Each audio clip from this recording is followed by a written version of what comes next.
Administrasi apotek adalah pencatatan yang meliputi seluruh kegiatan apotek dan transaksi-transaksi yang dilakukan, termasuk keluar masuknya uang di apotek disertai dengan bukti-buktinya.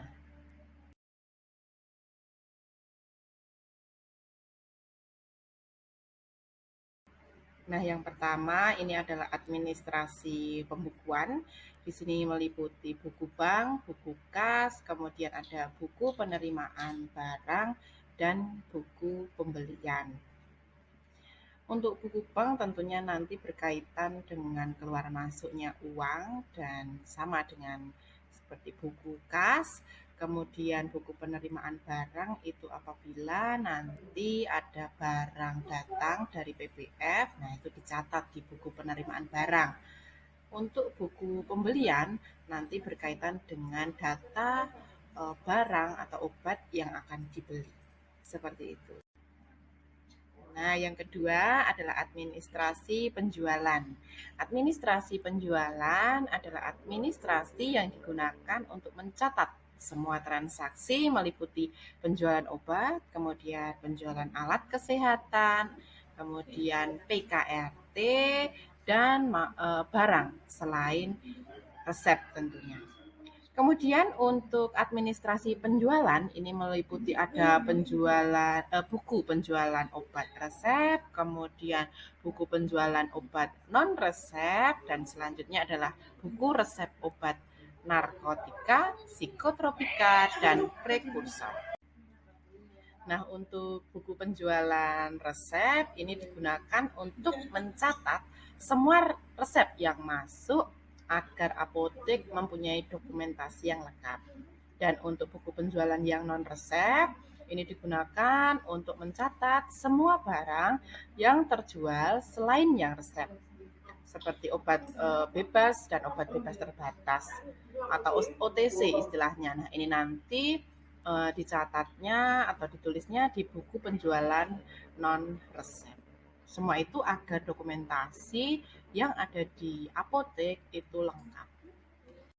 Kemudian untuk buku penjualan narkotika, psikotropika, dan prekursor farmasi ini digunakan untuk mencatat semua penjualan narkotika, psikotropika, dan prekursor agar apotek memiliki dokumen yang lengkap. Nah, nanti selanjutnya akan dilaporkan kepada dinas terkait, dalam hal ini adalah Dinas Kesehatan Kabupaten atau Kota.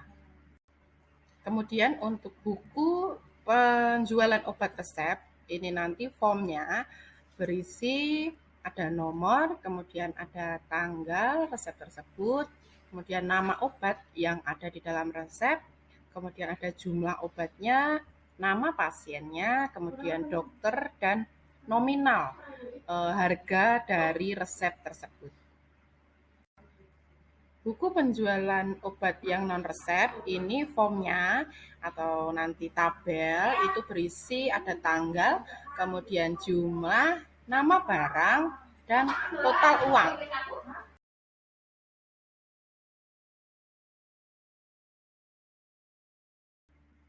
Nah, ini adalah contoh surat pesanan. Nah, untuk surat pesanan ini sebenarnya ada 3.